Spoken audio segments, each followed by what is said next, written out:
Capítulo 4 de este libro del Éxodo, versículos 1 a 9. Moisés respondió: No van a creerme ni van a escuchar mi voz, pues dirán que no se me ha manifestado el Señor.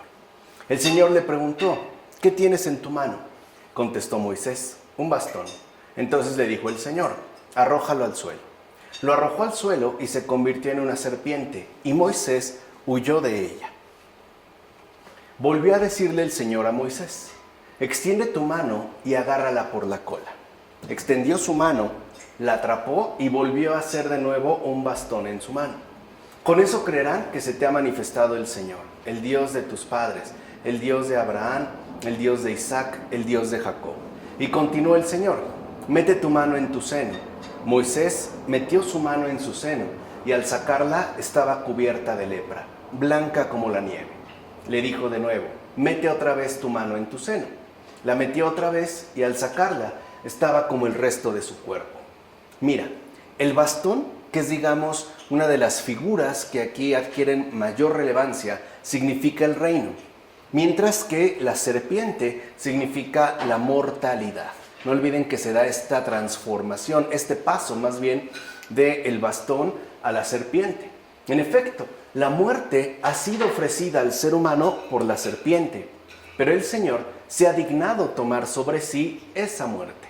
En efecto, al caer sobre la tierra, el bastón tomó la forma de la serpiente para que el reino de Dios, que es Cristo Jesús, viniera sobre la tierra. Él pues se revistió de mortalidad y la clavó en la cruz. Y como bien sabemos, cuando el pueblo judío murmuró en el desierto, obstinado y orgulloso contra Dios, fue mordido por las serpientes y comenzó a morir por sus picaduras, debido justamente a que esa murmuración iba dirigida hacia el Señor, era contra el Señor, es decir, contra la vida, y por lo tanto una especie de opción más bien por la muerte. No obstante, la misericordia divina le concedió un remedio que a la vez que les devolvía la salud, preanunciaba el futuro plan de la salvación, como afirma Agustín en el Sermón 6. Y en efecto es así. En estos versículos, si algo se pone al descubierto, es el futuro plan de salvación que el Señor está dispuesto a llevar a cabo. Así pues, aquel bastón prefiguraba el misterio de la cruz. Pues así como se golpea a Egipto 10 veces con el bastón, así también el universo entero es humillado y vencido por la cruz del Señor. Y lo mismo que el faraón y su pueblo es afligido por el bastón misterioso, para que con ello se permitiera al pueblo judío irse a servir a su Dios, así también el diablo con sus demonios es atormentado y retenido por el misterio de la cruz. Vean cómo se da esta asociación entre la mortalidad, el pecado y el demonio, al cual en efecto Dios mismo ha llevado justo a su vencimiento por medio del misterio de la cruz, justo para que no pueda alejar del servicio a Dios al pueblo cristiano, como afirma Cesareo de Arles. O sea que ya el demonio está dispuesto a alejar a la gente del servicio debido a Dios, y por ende el Señor nos da también el remedio para no quedar entrampados dentro de sus astucias. Y el remedio por excelencia es precisamente la cruz del Señor, el misterio de la cruz. Cuando uno se mantiene firmemente arraigado en la cruz del Señor, uno no está al alcance de las mordeduras del demonio, y por ende nos volvemos como inmunes al veneno que suele transmitir por medio de todas sus insidias. Además, bien sabemos que la resurrección fue anunciada tanto por medio de palabras como por medio de hechos. Recuerden que la resurrección es también la otra parte fundamental, además del misterio de la cruz, de la salvación, de este futuro plan de salvación, que como dijo Agustín, Dios ya estaba preparando y exponiendo desde tiempos de Moisés. En efecto, cuando Moisés oculta su mano en el seno y la saca muerta, dijimos, completamente cubierta de lepra blanca, y de nuevo la oculta en su seno y la extiende hacia adelante, ya completamente recuperada, es decir, adquiere de nuevo una mano viva, no se está anunciando con ello proféticamente la resurrección del Señor, que además es asimismo aplicada a todos los seres humanos. Recuerden que el Señor, al ser metido en el sepulcro, que es lo que está simbolizando este gesto de Moisés, entra literalmente en condición de cadáver. Se trata del Señor que verdaderamente ha muerto. ha sido, digamos, alcanzado por la muerte, pero no se queda ahí. Una vez que vuelve a salir de este sepulcro, que es el gesto de ocultamiento que realiza Moisés, entonces sale completamente renovado. Es más, ya en la condición de resucitado. Ciertamente, el triple poder de Dios era designado por medio de aquellos 3 signos en el orden siguiente. Están expuestos de esta manera. Primero, debía someter al diablo, que, aunque terrible, era la serpiente. O sea, lo primero era, en efecto, someter al diablo para que no interrumpiera ya más con la obra del Señor. En segundo lugar, debía sacar la carne del seno del sepulcro, es decir, del seno de la muerte, que es el gesto, repetimos, que realiza Moisés al introducir y sacar su mano. Y finalmente, de este modo, debía hacer comparecer en juicio a toda sangre, como afirma Tertuliano en Sobre la resurrección de los muertos. Quiere decir que esta comparecencia en juicio a toda sangre involucra que todo ser humano ya no tiene ningún tipo de pretexto o excusa para afirmar que el servicio debido a Dios se vio dificultado, por ejemplo, por el más terrible de los enemigos, el diablo.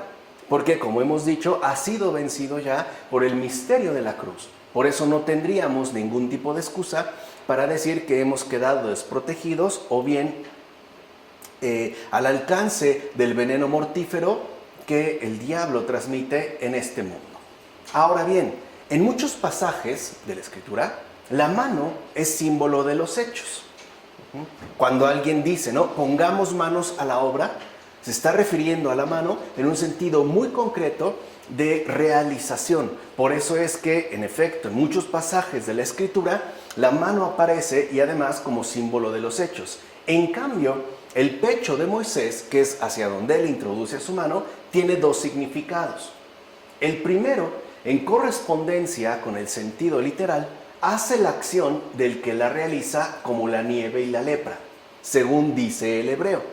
El segundo, en sentido espiritual, muestra más bien que la conducta es pura, y así la mano es restaurada a su naturaleza propia según la voluntad divina, como afirma Orígenes en los comentarios al Evangelio de Juan.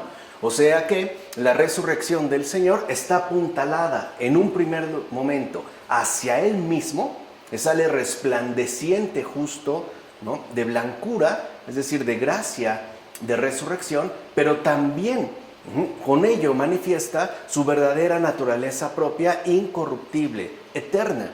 Una naturaleza que, por cierto, de igual manera nos ha sido ofrecida a todos y cada uno de nosotros, la cual se alcanza por medio de una conducta pura, es decir, asistida por la gracia, que es a su vez la voluntad divina, o sea, aquello que Dios quiere para todos y cada uno de nosotros.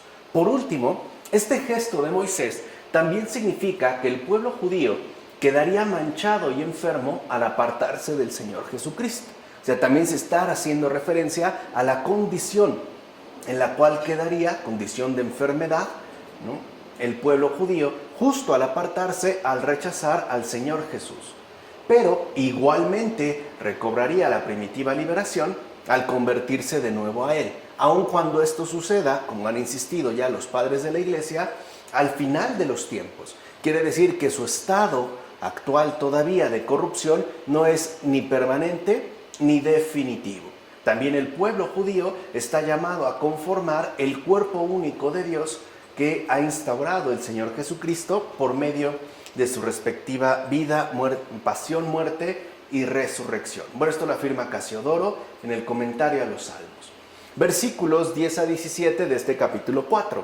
Dijo entonces Moisés al Señor: Señor, desde siempre he sido un hombre premioso de la palabra, y aún ahora que has hablado a tu siervo, sigo siendo torpe de boca y de lengua. El Señor le respondió: ¿Quién ha dado boca al hombre? ¿O quién hace al mudo o al sordo? ¿Al que ve o al que no ve? ¿Acaso no soy yo el Señor? Ve pues que estaré en tu boca y te enseñaré lo que has de decir. Replicó Moisés: Señor, envía otro a quien quieras. Entonces se inflamó la ira del Señor contra Moisés y dijo: ¿No está tu hermano Aarón el levita? Sé que habla muy bien Él va a salir a tu encuentro y cuando te vea, se alegrará en su corazón. Háblale y pon tus palabras en su boca. Yo estaré en tu boca y en la suya, y os enseñaré lo que habéis de hacer. Él hablará por ti al pueblo. Él será como tu boca y tú serás como su Dios. Para empezar, el propio Moisés reconoce que no tenía habilidad para hablar. Era la palabra que aquí emplea este padre de la iglesia, es álogos. No tenía literalmente ni una buena dicción, ni una buena manera de hablar. Carecía de esta habilidad en el habla. Y él mismo lo reconoce delante del Señor, lo cual puede ser traducido correctamente al latín como sin palabra y sin razón. Quiere decir que no destacaba por ser una persona inteligente y tampoco por ser un gran orador.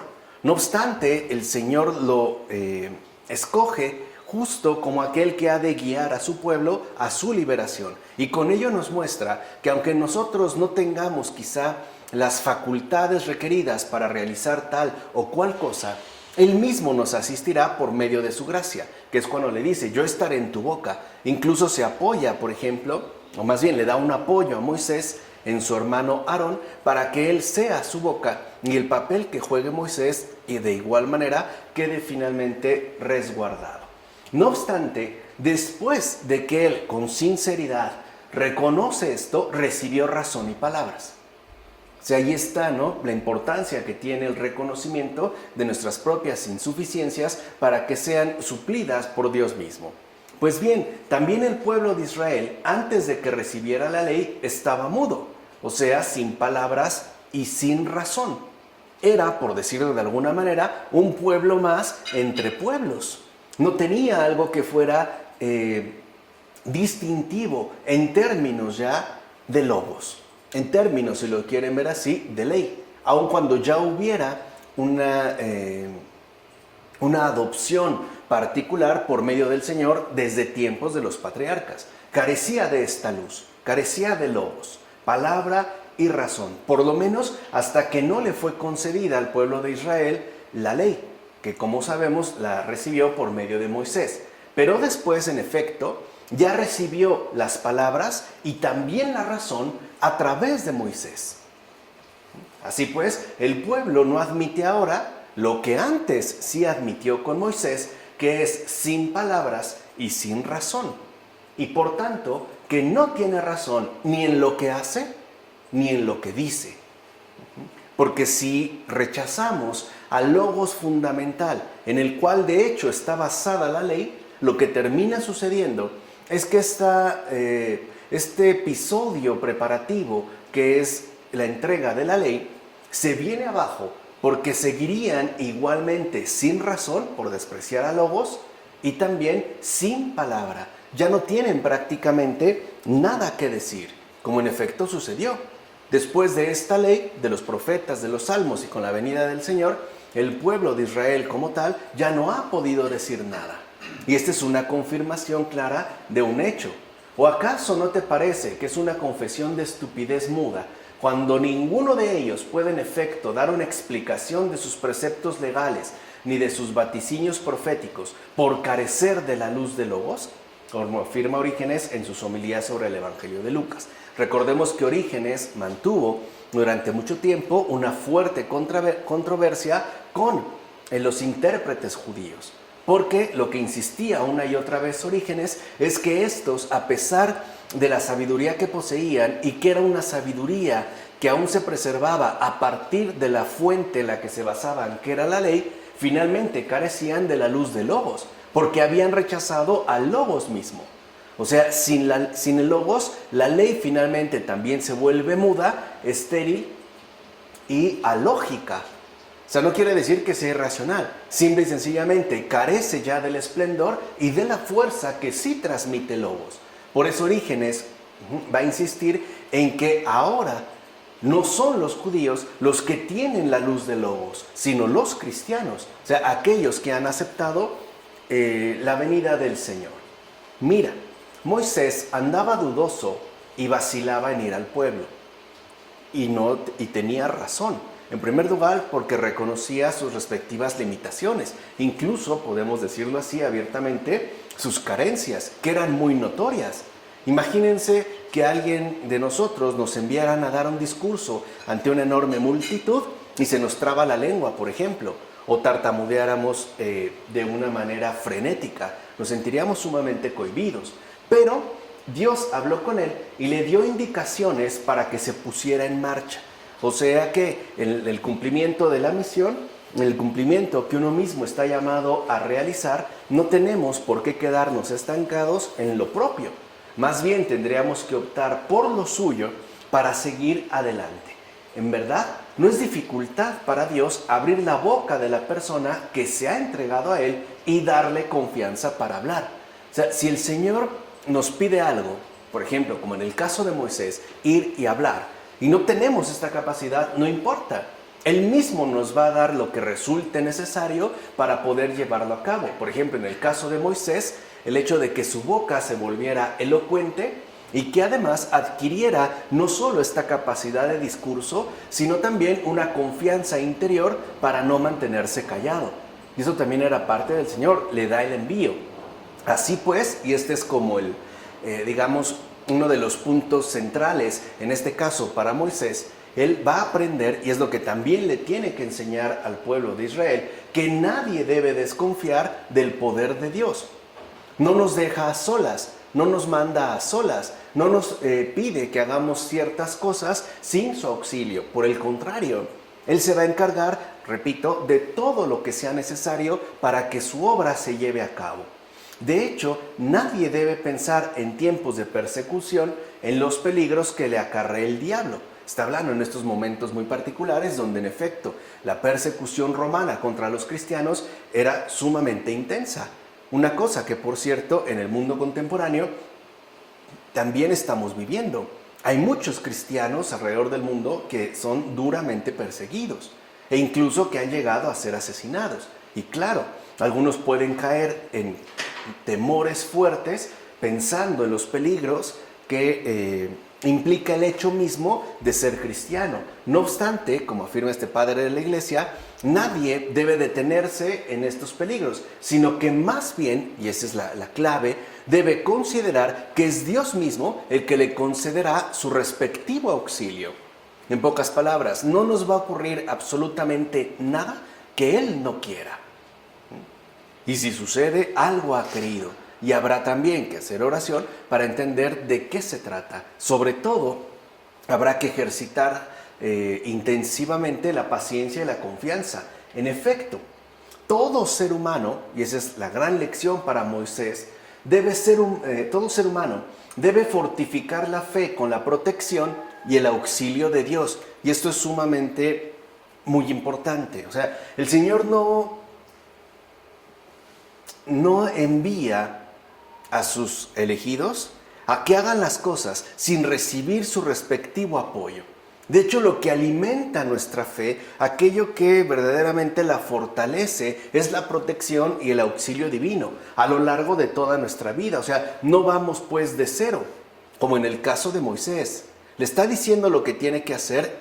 Moisés expone con sinceridad la carencia que reconoce en sí mismo y Dios lo va a componer, ¿no? Él se va a encargar también de esta situación que Moisés ha reconocido. Y es esto lo que va a incrementar la fe. O sea, no tenemos por qué andar pensando en situaciones meramente hipotéticas. Por ejemplo, si Dios me ayudara en tal o cual cosa, entonces mi fe se incrementaría. No, tengo que remitirme a las situaciones concretas que a lo largo de mi vida se han ido dando en mi relación con Dios. Y de ahí entonces obtener esta fortificación de la fe que requerimos, ya que justamente en esto consisten los méritos de nuestra fe, o sea, en recurrir y retornar una y otra vez a la protección y auxilio que Dios nos ha manifestado, repito, a lo largo de nuestra vida, tanto a lo mejor en situaciones ciertamente dramáticas como en situaciones ordinarias.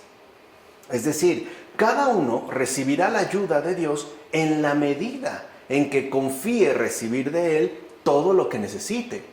Y esto es algo importante que debemos recuperar para el mundo actual. No se trata, repito, de que nuestra fe quiera aferrarse a situaciones hipotéticas pero irreales. No, partir de la intervención concreta de Dios en términos de protección y auxilio para fortalecerla, porque al final la ayuda de Dios siempre está a nuestro alcance. El problema está en que no confiamos recibir de Él todo lo que necesitamos. Otra vez, como si solamente nos encargara una cosa, pero no nos suministrara todo lo que nos resulte sumamente necesario para llevarlo a cabo. Así pues, se da como una especie de regla proporcional. Si yo no confío en Dios, o sea, si yo realmente no confío el hecho de recibir de Él todo lo que necesite, entonces su ayuda no aparece. Y no es ciertamente porque Él nos desatienda o esté ocupado o pase por alto, no le importemos. Es porque nuestra confianza no está siendo adecuadamente dirigida a Él. Entonces, ayuda de Dios y confianza en Él siempre son inseparables. Así pues, nunca olvides que nada hay imposible para el omnipotente. No tenemos por qué reducir a Dios a una especie de caricatura impotente que puede ayudarnos en ciertas cosas, pero no en otras. O sea, también no nos olvidemos que estamos en relación con el omnipotente. De tal convicción dependerá que decaiga o no la fe del destinatario. O sea, como afirma Cipriano en la exhortación al martirio, dirigido a Fortunato. Y tiene razón. O sea, ¿en qué medida mi fe se incrementa? Pues en la medida en la que yo confío que para Dios nada es imposible, aun cuando humanamente se vea todo perdido. Si yo sigo esta línea, mi fe decae. ¿Por qué? Porque estoy desconfiando, por un lado, de Dios y no estoy reconociendo que sea el omnipotente. Simplemente para mí sería una especie de ayuda secundaria que puede o no ser efectiva. Ahí se daría una especie de vacilación. Por el contrario, si yo tengo una plena confianza en el Señor, de que Él todo lo puede y de que Él me librará incluso de las mayores tribulaciones que atraviese, mi fe se fortalece debido justamente a esta convicción. Por eso repito, no podemos dejar de lado el hecho mismo de que para Dios nada es imposible. Pero no solo es un dicho, tiene que convertirse en una experiencia, tenemos que asimilarla, especialmente cuando tenemos tantas y tantas oportunidades para lograrlo. Es decir, especialmente cuando tenemos que atravesar, nos guste o no, tantas y tantas dificultades en este mundo. Por otra parte, el mismo Dios y Señor decía a los apóstoles abriendo la boca: recibid el Espíritu Santo. Con lo cual declaró que era aquel que había dicho a Moisés: yo abriré tu boca y te enseñaré lo que debes decir. O sea, este tipo de gestos, por ejemplo, para los apóstoles que conocían bien las Escrituras, o sea, lo que hoy nosotros llamamos el Antiguo Testamento, era un indicio claro de que este Señor Jesús era justamente el Dios mismo que se le había revelado a Moisés hacía bastante tiempo. Por este tipo, insisto, de gestos que a lo mejor pueden pasar desapercibidos, al menos para nosotros, pero no para ellos. Así pues, esta sabiduría divina es la que infunde en el alma de los santos su gracia y revela el conocimiento para que puedan contemplar su gloria, es decir, su verdad, como afirma Ambrosio en las cartas.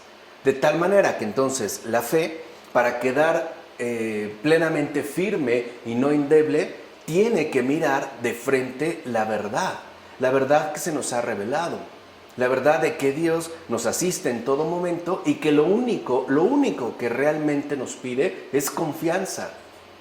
Y habría que añadir al mismo tiempo paciencia.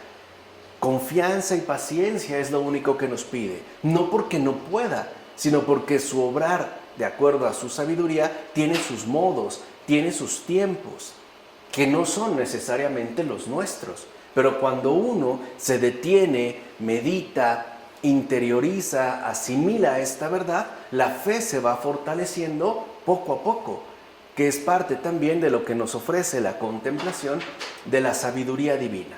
Mira bien, aquí no se trata de que Moisés abra su boca para que Dios la instruya, pues no le dice: abre tu boca y yo te diré. Más bien, Dios mismo promete ambas cosas. Y eso es algo importante de tener en cuenta. Es decir, Dios mismo le promete a Moisés tanto abrir como instruir. Por eso el Señor nos invita a confiar al comienzo, pero también a seguir confiando pacientemente a lo largo de todo el desarrollo. No olvidemos lo que el propio Señor Jesús le dijo a los apóstoles: no son ustedes los que me han escogido a mí, soy yo quien los escogí a ustedes. Y los escogí para que vayan y den fruto y su fruto sea abundante. Esto es algo muy importante. No somos nosotros los que elegimos al Señor. El Señor nos escogió, Él nos eligió. Y si Él nos eligió, Él mismo nos va a dar, vuelvo a repetir, todo lo que nos resulte necesario. Todo lo que sea requerido necesariamente para llevar a cabo la misión encomendada. O sea, Él nos da tanto esta apertura como la instrucción requerida a lo largo de la vida. No es un manual, ¿no? Como un equipo electrónico que trae un manual y que uno puede leer y más o menos entender. No se trata de una instrucción por adelantado de algo mecánico, porque en efecto no se trata de algo mecánico. La vida humana es una dinámica, ¿no? Es una vivencia sumamente compleja que tiene sus claroscuros, a veces tiene sus momentos luminosos, a veces hay momentos turbios, muy oscurecidos, etc. Pero es esto también parte de la instrucción que el propio Señor nos va a ir concediendo a lo largo del tiempo. O sea, conforme nuestra experiencia de fe vaya avanzando, conforme vaya adquiriendo una mayor capacidad de desarrollo y por ende también de crecimiento. Justo como se menciona en un salmo cuando se dice: abriré de par en par tu boca y yo la llenaré. O sea, no solo nos da la posibilidad de apertura, sino también esa instrucción o ese contenido que nos resultará necesario para llevar a cabo la misión. Se refiere al Salmo 81.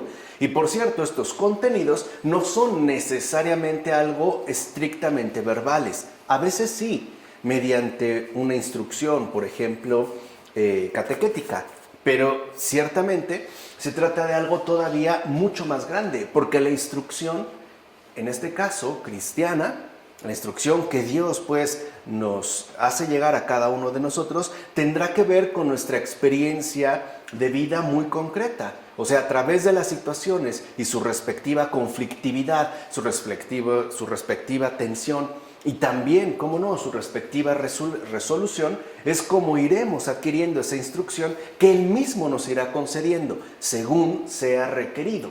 O sea que con esto se indica que hay en el ser humano la voluntad de recibir lo que Dios le da al que lo desea. Y esto es algo también muy importante. O sea, en cada uno de nosotros hay una voluntad de recepción, hay una receptividad. Bueno, pero lo importante es que esta voluntad de receptividad, esta recepción en cuanto tal, voluntaria, no se dirija a recibir cualquier cosa, sino aquello que Dios más bien nos ofrece. Porque al final Dios mismo le va a dar a cada uno lo que verdaderamente desea. Y eso es algo que también nosotros a veces deberíamos de tomar muy en serio. O sea, ¿hacia dónde se dirige mi voluntad de receptividad? ¿Qué es lo que estoy recibiendo? ¿Realmente lo que Dios me ofrece o lo que yo elijo según mi propia autosatisfacción?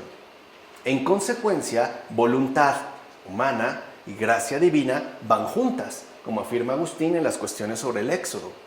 Y eso es algo fundamental, porque a veces le podemos pedir ayuda a Dios, queremos su gracia, pero de fondo nuestra voluntad de recepción no está abierta a dicha gracia.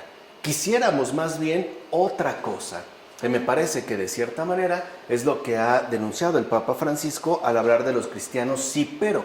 Le decimos sí a Dios, a su gracia, pero a lo mejor no del modo en el que Él nos lo está haciendo llegar. Y entonces quizá buscaremos en alguna otra parte o algunos otros medios para poder alcanzar nuestros respectivos fines. Ahora bien, Moisés, aunque débil de voz y torpe de lengua, debía esperar todo de Dios. Esa es la gran lección, esperar todo de Dios a partir de esta voluntad de receptividad. Pero como no acaba de confiarse a Él, Para que vean que no se trata de una cuestión mágica o algo que se dé netamente en automático, Dios mismo le hace una concesión. Dios mismo, si lo quieren ver así, le brinda un apoyo, pues le abrió la boca por medio de su hermano Aarón, para que él también se sintiera más acompañado y por ende más fortalecido. Acuérdense que estamos hablando de las experiencias de fe prácticamente germinales. Aquí están las bases. Para muchos de nosotros esto de esperar todo de Dios, etcétera, nos puede resultar mucho más familiar. Sí, pero tengamos en cuenta cuánto tiempo ha transcurrido desde entonces. No podemos ser anacrónicos. O sea, también debemos de entender en qué situación específica e históricamente concreta se encontraba, por ejemplo, Moisés. Claro, él no acaba de confiarse a él, pero Dios mismo le ayuda para que alcance esta confianza total que Dios espera de él. Y por eso le va a dar este auxilio una boca, o le va a abrir la boca por medio de su hermano Aarón, que también es un gesto muy hermoso de vinculación y genuina solidaridad. Y que, dicho sea de paso, como puede resultar ya evidente a estas alturas, va en contra en gran medida de nuestra supuesta autonomía moderna, a la cual nos seguimos aferrando como una especie de cadáver putrefacto y maloliente. Queremos seguir todavía plenamente insertos a esa terrible pesadilla por todo lo que ha provocado y cuyas consecuencias está generando verdaderas historias de terror todavía en estos tiempos. Entonces, aquí hay una solidaridad. O sea, a veces, simple y sencillamente, para llevar a cabo lo que el Señor nos pide, no será suficiente nuestra persona. Requeriremos de alguien más. Por eso no es casual que si uno echa una mirada, aunque sea panorámica, a la historia de los santos, veremos cómo muchos aparecen por parejas, como por ayudas. No tendríamos, de los más conocidos quizá, un San Francisco de Asís y una Santa Clara de Asís. Los dos están conjugados. Y los dos van también como de la mano, haciendo lo que a cada uno le corresponde. Hans Urs von Balthasar y Adrien von Speyer. O San Francisco de Sales y Santa Juana de Chantal, etcétera, etcétera, etcétera. Van en una comunidad. A veces cuando no se da este tipo de reciprocidad antropológica, puede darse una reciprocidad intelectual. Por ejemplo, cuando un santo es sumamente devoto de algún otro ya fallecido, pero que resultaría ser, a final de cuentas, un padre espiritual y también un compañero permanente. No obstante, con respecto a la debilidad de su voz, el Señor, por ejemplo, no quiso conceder nada a Moisés. Vean, porque a veces nosotros creemos que algo nos resulta estrictamente necesario, pero el Señor, que lo sabe todo, que lo conoce todo, que nunca se equivoca, no reconoce esto que nosotros a veces solicitamos. Por ejemplo, en el caso de Moisés, repetimos, con respecto a la debilidad de su voz, el propio Señor no quiso concederle nada. De hecho, lo importante en este caso son las palabras que habría de decir. Y estas palabras no necesariamente iban a ser dichas por el propio Moisés, sino por la boca que le había sido concedida, es decir, a través de su hermano Aarón. De hecho, a Moisés le fue dada la autoridad y a su hermano Aarón el ministerio. Y esto también es un rasgo sumamente importante de tener en cuenta, porque efectivamente la autoridad la tiene Moisés. A Moisés le fue concedida la autoridad, pero no quiere decir que por ello se debía volver autoritario. Al contrario, debía reconocer que él mismo estaba necesitado de asistencia, tanto divina, en primer lugar, como el Señor se lo ha dejado claro, como incluso humana, a nivel terrenal. Porque prácticamente sin su hermano Aarón, Moisés se queda mudo, no tiene boca para hablar, no tenía pues un medio muy concreto, muy particular de expresión. Y esto es un gran misterio. En efecto, a Moisés le fue dada la autoridad para ser intermediario entre Dios y Aarón. Fíjense esto, o sea, Moisés aparece con la autoridad concedida de ser intermediario entre Dios, que es el que recibe la palabra, es decir, el decir, y Aarón, que es el que se va a encargar ¿no?, de transmitirlo. Y Aarón, por su parte, recibió el ministerio de ser intermediario entre Moisés y el pueblo, como afirma Agustín en las cuestiones sobre el Éxodo. Entonces hay aquí como dos intermediaciones muy particulares. La primera, por ejemplo, que se da a partir de Moisés y que remite al hecho de ser intermediario entre Dios mismo y Aarón. Pero Moisés no llega directamente al pueblo. Esto le va a corresponder a Aarón, porque Aarón es el que va a servir como intermediario entre Moisés y el pueblo. Entonces vean aquí dentro de este esquemita lo siguiente que no debemos perder de vista. El esquema en su conjunto comienza por Dios y termina con la gente, lo que a grandes rasgos en el caso bíblico se llama pueblo. Pero para que Dios, fíjense, para que Dios pueda hacerse escuchar y manifestar su presencia en el pueblo, se requieren de dos mediaciones previas. La primera es esta intermediación de aquel que mantiene una relación con Dios, pero además tiene alguien a quien decirlo, alguien a quien dirigirlo en particular. Este último es el que va en efecto ahora a tener el encargo, el ministerio, de poder transmitir el mensaje a toda la gente en su conjunto. Esto es lo que hoy en día a grandes rasgos vemos dentro de la iglesia. Cuando, por ejemplo, el sacerdote imparte la celebración litúrgica y da su sermón, por eso es tan importante la preparación adecuada del sermón durante la misa, es decir, durante la celebración litúrgica, y no hablar por hablar, ¿no?, porque eso es parte de su intermediación. El sacerdote tendría una intermediación directa entre Dios mismo, para el cual se ha consagrado, y en este caso Aarón. ¿Quién es Aarón? Cualquier laico que asiste a la ceremonia, a la celebración litúrgica, a la Eucaristía.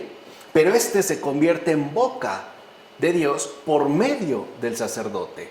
Así pues, el laico, que en este caso sería Aarón, es el que está llamado a ejercer este ministerio de transmisión entre lo que le ha dicho o lo que ha escuchado, lo que ha recibido del sacerdote y toda la gente que le rodea.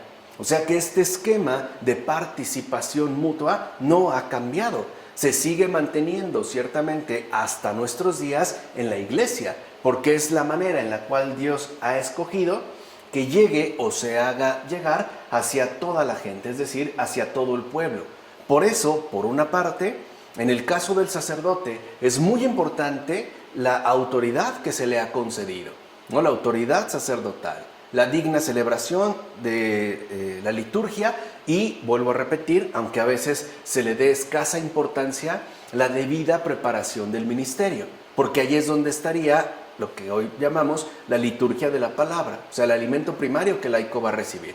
Pero al laico también le corresponde servir de boca de este intermediario, es decir, del sacerdote.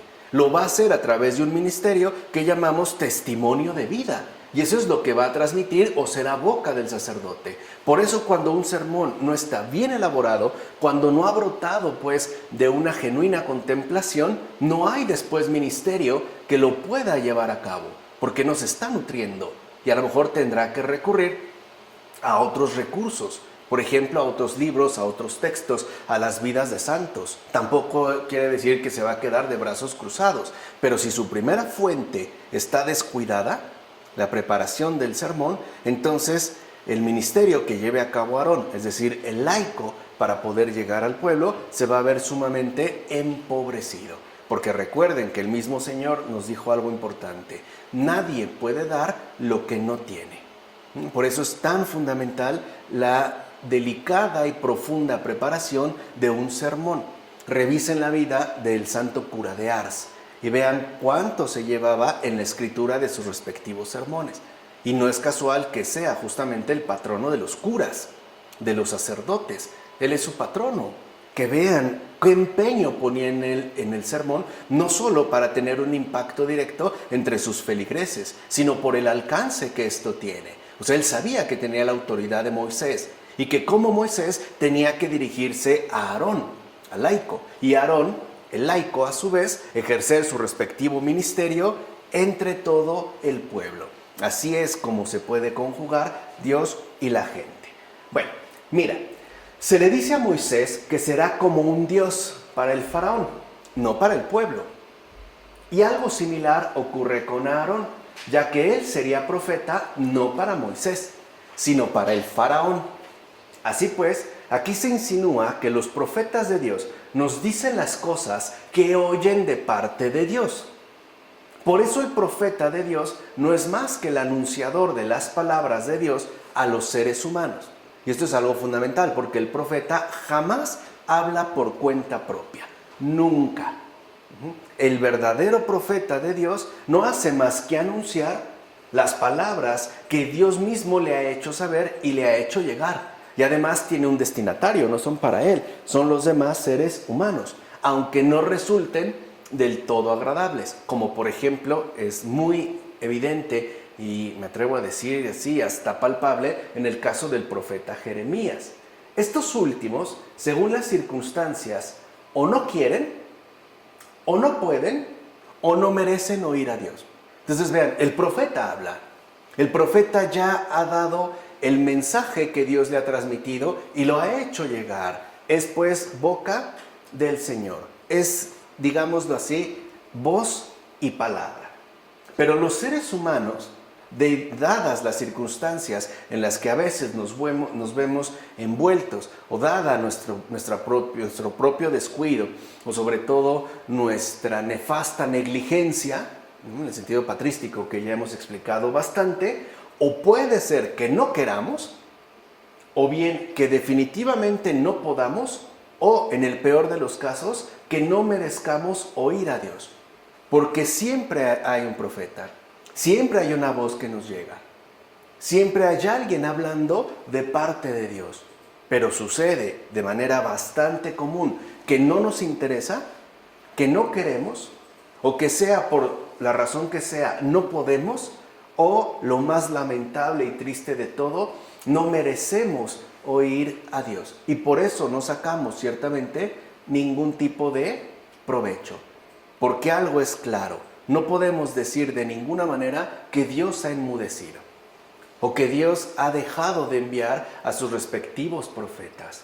Lo que sí ha seguido ocurriendo es que o no queremos, no nos interesa y sobre todo no merecemos oírle. Y por eso pareciera, ¿no?, que hay una ausencia de Dios, cuando en realidad lo que hay es una negligencia humana sumamente intensa, arraigada y profunda en el propio ser humano. Bueno, esto lo dice Agustín en las cuestiones sobre el Éxodo. Por último, escucha bien cómo la Escritura llama a dioses no solo a los seres celestes, que están muy por encima de nosotros, sino también a los seres humanos piadosos que entre nosotros se distinguen por su amor a Dios, como afirma el pseudo Dioniso sobre la jerarquía celeste. Y esto es algo importante, porque a veces alguien se espanta cuando escucha la palabra dioses, ¿no?, que viene desde el Génesis, seréis como dioses. Pero entendamos que aquí lo que se le ha dicho a Moisés, o lo que Dios mismo le ha dicho a Moisés, es lo siguiente: él será considerado un Dios, ¿no?, ante el faraón, ante quien de hecho es enviado, por su respectiva distinción. Esta distinción no se refiere única y exclusivamente al hecho de haber tenido, ¿no?, pues la fortuna de tener esta comunicación con Dios, sino por una distinción más especial, su respectivo amor a Dios, que como dijimos la vez pasada, también se tiene que manifestar en un amor inquebrantable hacia el pueblo total de Israel. No puede claudicar en el amor. Es eso lo que lo va a hacer un Dios en la tierra. Fíjense cómo entonces, cuando se le dice a Moisés que será como un Dios, no es por los poderes, ya veremos más adelante, cuando lleguemos a las plagas de Israel, especialmente a la primera, este gesto que tiene con el bastón, no se refiere a que será un Dios por los hechizos o las cosas mágicas que pueda llegar a realizar. Eso no es lo que le va a dar esta distinción. Lo que realmente lo hará ante el faraón un Dios, vuelvo a repetir, no son poderes mágicos, es su distinción fundamental de amor a Dios, el cual, sobre todo, se ve plenamente confirmado en relación al amor que manifestará al pueblo que se le ha encomendado, a un pueblo que, como también ya habíamos dicho, es de cabeza dura, y de corazón empedernido. Pero Moisés está llamado a amarle como Dios mismo. Esto es lo que le va a hacer la distinción. Entonces, nada de poderes mágicos, sino amor sincero, amor pleno a Dios y al prójimo. Vean cómo entonces Moisés, ya por adelantado, está llamado a cumplir, en esencia, ¿no?, la ley. Amar al Señor sobre todas las cosas y a su prójimo como a sí mismo. Por eso después tendrá autoridad para darles las tablas de la ley, porque parte ya de una experiencia definida de vida. Algo pues que a Moisés no le resulta para nada ajeno. Bien, versículos 18 a 31 del capítulo 4. Tomó pues Moisés a su mujer y a sus hijos, los acomodó en su asno y regresó al país de Egipto. Moisés llevaba en su mano el bastón de Dios. El Señor dijo a Moisés: cuando llegues de regreso a Egipto, ten en cuenta todos los prodigios que he puesto en tu mano y hazlos ante el faraón. Yo endureceré su corazón y no dejará salir al pueblo. Entonces tú dirás al faraón: así dice el Señor, Israel es mi hijo, mi primogénito. Yo te ordeno, deja salir a mi hijo para que me dé culto. Pero si te opones a dejarlo salir, yo mismo daré muerte a tu hijo primogénito. Sucedió que en el camino, en un lugar de descanso, salió el Señor al encuentro de Moisés con intención de matarlo. Entonces Séfora tomó un cuchillo de pedernal, cortó el prepucio a su hijo y lo colocó a los pies de Moisés, diciendo: eres esposo de sangre para mí. Y el Señor le soltó cuando ella dijo: eres esposo de sangre para mí, por la circuncisión. Son versículos extraños. Son versículos que lo primero que nos causan es perplejidad. ¿De qué se trata aquí? Vamos a tratar de verlo. Esta historia sobre el faraón ha turbado a muchos. Por ejemplo, al afirmar: yo endureceré el corazón del faraón. O sea, pareciera que de entrada pensamos que el endurecimiento de corazón del faraón es obra de Dios. Es porque él lo hizo así, para que entonces, literalmente hablando, Dios se saliera con la suya. En efecto, si él, es decir, el faraón, era endurecido por Dios y a causa de ser endurecido peca, entonces él no es responsable por sí mismo del pecado. Él no tuvo absolutamente nada que ver con ello. Y si es así, además, el faraón no tiene libre albedrío. Sería un títere, meramente. Un personaje de esos de las novelas pésimas, ¿no?, que inventan personajes para manejarlos a su antojo. No, quizá alguno dirá que de la misma manera los que perecen, al no tener libre albedrío, no perecerán bajo su propia responsabilidad. Pues sí, es tan fácil decir: bueno, pues así lo quiso Dios y es Él. No, Él es el que me hizo de esta manera o de aquella otra. Pero no creáis precipitadamente por ello que el faraón no goza de libre voluntad. Cuidado aquí. De hecho, el corazón del faraón se endureció por cuenta propia. Por ejemplo, cuando por fin desapareció de entre los egipcios el tábano, pues como dice la escritura, el faraón endureció su corazón también esta vez y no dejó salir el pueblo. Aquí lo importante es también esta vez. Así pues, si Dios endureció el corazón del faraón, fue por justo juicio, ya que no hizo sino confirmar por anticipado su libre albedrío. Agustín, en De la Gracia y el libre albedrío. O sea, fíjense, ya tiene que ver con aquello que se ha anunciado en los versículos anteriores.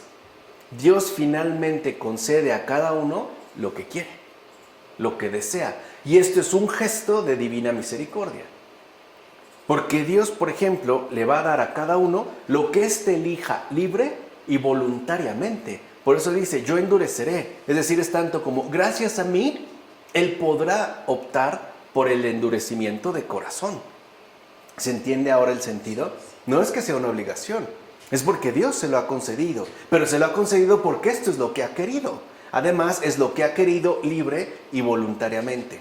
Por eso es que siempre es inseparable de nuestro respectivo obrar una carga importante de responsabilidad.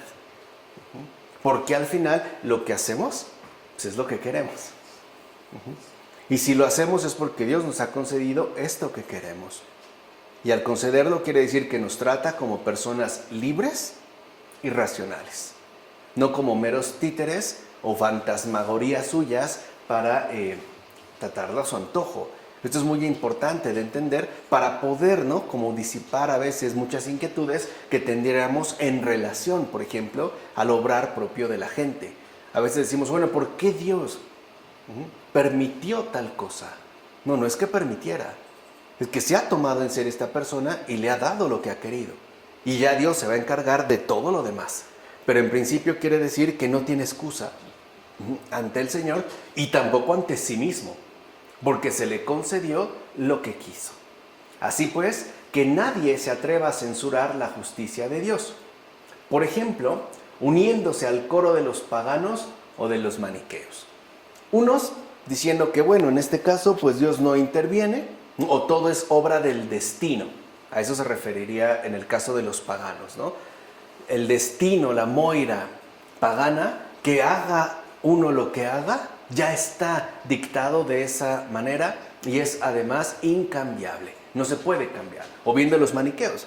Ahí están estos dos principios fundamentales que son el bien y el mal. Además, ambos absolutamente imprescindibles y necesarios, no solo para el mundo, sino incluso para su propia pervivencia. Más bien, que uno esté firmemente persuadido de que no fue la violencia de Dios la causante del endurecimiento, sino la propia iniquidad y una soberbia indomable. De hecho, fue por tal soberbia que el corazón del faraón se endureció tantas veces, pues no estaba para nada de acuerdo con los mandatos de Dios. Aquí está el otro sentido. Yo endureceré el corazón del faraón. Pues sí, porque cuando no nos gustan los mandatos de Dios, nuestro corazón lo rechaza. Y esto es parte también de nuestro libre albedrío. Es un efecto, pues, desprendido de ahí. Pero es por Dios, es decir, porque no nos gusta la verdad, porque no nos gusta la luz, porque no nos gusta la caridad, porque no nos gustan sus exigencias. Y ahí sí, es por Él. Pero vean, es por Él que uno elige hacer, por ejemplo, esta cerrazón de corazón, este rechazo, este endurecimiento. Por tanto, para que entendáis mejor las cosas, propongo aquí un ejemplo de algo conocido. Mira, al igual que el agua se hiela debido a un frío intenso, el sol la derrite en cuanto sale. Es clara la imagen, ¿no? Pues bien, al ponerse el sol otra vez, el agua se vuelve a congelar de nuevo. En consecuencia, también la caridad de muchos se enfría con la frialdad del pecado y hasta se endurece como hielo. Pero cuando el calor de la divina misericordia se proyecta sobre ellos, se enciende de nuevo. Y no olvidemos que Dios es dueño tanto del frío como del calor.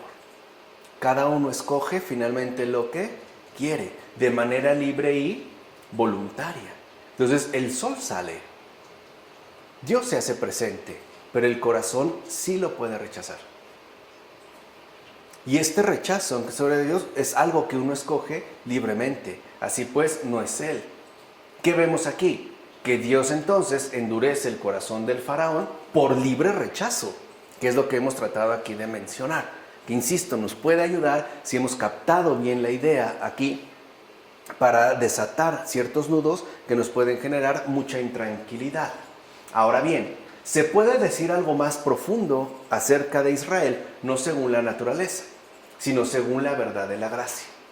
En efecto, cuando Dios dice en este caso, Israel es mi hijo primogénito, recuerden que es parte de lo que Dios manda decir a Faraón por medio de Moisés, no olvides que Israel estaba en dispersión. Todavía no es un pueblo conjugado. Así pues, tú mismo sabrás que se trata, por tanto, de los hijos dispersos de Dios por los cuales Jesús iba a morir, precisamente para reunirlos y juntarlos nuevamente en uno solo. O sea que al hablar de su primogénito Israel, está hablando de la humanidad desperdigada, de la cual es figura el pueblo de Israel en un principio. Pero el Señor ha llamado a ser de todos uno solo. Es decir, que todos seamos uno con Él y con Él, con Dios. con el Padre, gracias al Espíritu Santo, como comenta Orígenes en los comentarios al Evangelio de Juan. Así pues, al oír hablar de primogénito, no pienses que es como entre los seres humanos. En efecto, los primogénitos de los seres humanos tienen otros hermanos, por eso son los primogénitos. Rubén, por ejemplo, era un Israel primogénito venido a menos. Ya sabemos que no le fue muy bien a Rubén. De hecho, Israel, arrojando de la viña al hijo del padre, lo crucificó, lo cual deja al descubierto que Israel no era un hijo engendrado, sino adoptado. En efecto, solo Cristo es hijo del Padre desde el principio, y por eso existe más allá de todo comienzo. O sea, esta insistencia de los padres de que es verdadero Dios. En consecuencia, Israel es el hijo adoptado, que para nada posee la misma naturaleza del hijo. El hijo del Padre es en todo igual y semejante al que lo ha engendrado, en tanto nacido del Padre eterno, luz de luz y verdad de verdad, como afirma Cirilo de Jerusalén en las catequesis. Porque sería muy fácil decir que en efecto el pueblo de Israel, el pueblo judío en estos tiempos, es el primogénito. Pues no, también este es un pueblo adoptado, como después va a ser adoptado también el pueblo de los gentiles, para ser de todos uno solo. No está, digamos, la primogenitura no le corresponde precisamente a Israel, le corresponde a Cristo. Él es el único y verdadero primogénito. Todos los demás, incluido el pueblo de Israel, somos adoptados. Y esto es también para entender que no solo los gentiles somos producto de la adopción, también el propio pueblo de Israel. Ahora bien, respecto a Moisés, está claro que él habría estado en peligro mientras descansaba si Séfora, que se interpreta como pájaro, esa sería su significación de Séfora, pájaro, no hubiese circuncidado a su hijo y le hubiese cortado el prepucio del matrimonio con el cuchillo que prefiguraba el Evangelio, como afirma Jerónimo en contra Joviano. Y eso es algo que también debemos de tener en cuenta. Recuerden cuando hablamos que la ley, en cuanto tal, es lo que le dio palabra y razón al pueblo de Israel. Cuando esta ley es arrancada de lobos por desprecio, pues, a Cristo, lo que viene a continuación es muerte, que también era un tema que, como hoy empezamos a ver, está presente en este capítulo 4. Entonces, aquí puede observarse lo siguiente, porque recuerden que está de por medio la cuestión de la circuncisión. A todo aquel que no se desprende, que literalmente no se arranca la suciedad del corazón, porque ese es el cuchillo, ¿no? La hoja afilada que es la ley dada al pueblo de Israel por medio de Moisés, con el anuncio del Evangelio le sobreviene la muerte espiritual. Entonces, si es Moisés el encargado, ¿no?, de ir y dar la palabra de Dios al pueblo, Moisés mismo, ya lo dijimos, tiene que experimentar en carne propia de qué se trata. Cuando vemos que Dios amenazó con matar a Moisés, está dando una figura, está dando un mensaje. ¿Cuál es el mensaje? Que el pueblo tiene que aprender a arrancarse la suciedad del corazón. Porque si no se circuncida, si no literalmente no se arranca dicha suciedad, que es también lo que transmite la figura del prepucio, ya la habíamos visto desde el Génesis, entonces cuando aparezca el Evangelio, al estar recubierto todavía de dicha suciedad, lo que le va a sobrevenir es la muerte espiritual. ¿Qué es la muerte espiritual? El rechazo de la obra de Dios, y por ende uno queda en tinieblas. Esta es la figura. Por eso Séfora es la que toma, digamos en este caso, pone manos a la obra para dar cumplimiento a esta circuncisión, porque como pájaro debe de ser ágil en su resolución, debe de estar pues sumamente ligera, ¿no?, el alma para aceptar este corte, este desprendimiento. En efecto, al igual que con el hijo de Moisés, cuando se aplica la circuncisión espiritual, desaparece el peligro de muerte. Con esto queda claro que la justicia y la fe son inseparables. O sea, no basta con creer en Dios, hay que obrar justamente, hay también que tener una rectitud de vida. De hecho, la circuncisión es señal de la justicia de la fe. En consecuencia, la circuncisión es el preludio de la regeneración en el baño del bautismo, como afirma Agustín en el Tratado sobre el Bautismo. O sea que aquí hay todavía un anuncio mayor. No solo se trata de arrancar la suciedad del corazón por medio de la circuncisión espiritual para evitar la muerte espiritual. No, también hay que quitarse toda esta suciedad para aceptar la obra de Dios en la propia vida. ¿Y cómo se manifiesta de manera clara y abierta tal aceptación de la obra de Dios en la vida? Por medio del bautismo, que es justo lo que anuncia la regeneración que nos ha sido concedida. En pocas palabras, quien no quiere el bautismo prefiere u opta en todo caso por su propia suciedad. Es como una persona que se negara a bañarse. ¿Con qué se queda? Pues con su propia suciedad. Se queda literalmente con las capas de mugre que lo vayan recubriendo y por ende no puede ingresar a la regeneración. Es justo aquí lo que se anuncia. O sea que, en pocas palabras, si al pueblo de Israel se le dio la ley por medio de Moisés, es para que aprendieran a circuncidar el corazón, para después aceptar el bautismo del Señor, la regeneración. ¿Qué hizo la mayoría? Porque tampoco vamos a decir todos, pero sí la mayoría. ¿Qué hizo? No quiso. Prefirió quedarse con lo suyo. Prefirió quedarse con lo propio, en lugar de aceptar esta circuncisión que además apuntaba, en tanto preludio, a la regeneración concedida por medio del bautismo. Por último, no olvidemos que la piedra de pedernal, la que toma Séfora, es Cristo. Pues es el único que en verdad puede arrancar la carne del prepucio, es decir, el cuerpo del pecado. Y aquí hay también algo importante, esto lo menciona Agustín, en Sobre la gracia de Cristo y del pecado original. O sea, en pocas palabras, hay quienes piensan que se puede uno liberar del pecado por medio de un comportamiento moralmente intensivo. Y no es verdad. Porque el pecado, que no es otra cosa más que la corrupción del alma, y por ende también nuestra corrupción moral, no es algo que humanamente podemos remediar. Habrá personas que quizá puedan alcanzar un cierto nivel de rectitud moral, pero siguen teniendo fallas, por mucho que las quieran subsanar. Aquí es donde entra el problema moralista del fariseísmo, que piensan, que están convencidos, algunos todavía hasta la fecha, de que la circuncisión del corazón se puede llevar mediante la observación estricta de la ley, por ejemplo. ¿Qué es eso lo que verdaderamente los iba a purificar? No es verdad. Los va a preparar para aceptar la circuncisión final, que es obra del Señor, obra de Jesucristo.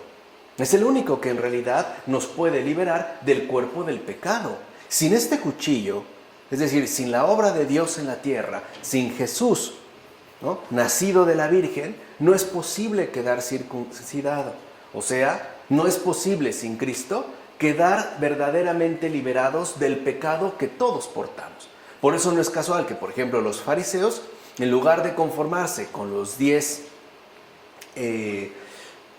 mandamientos otorgados, se inventaran un montón de mandamientos más para tratar de insistir en que sí es posible quedar limpio por cuenta propia. Por eso va a ser, ¿no?, tanto su insistencia entre lo puro y lo impuro.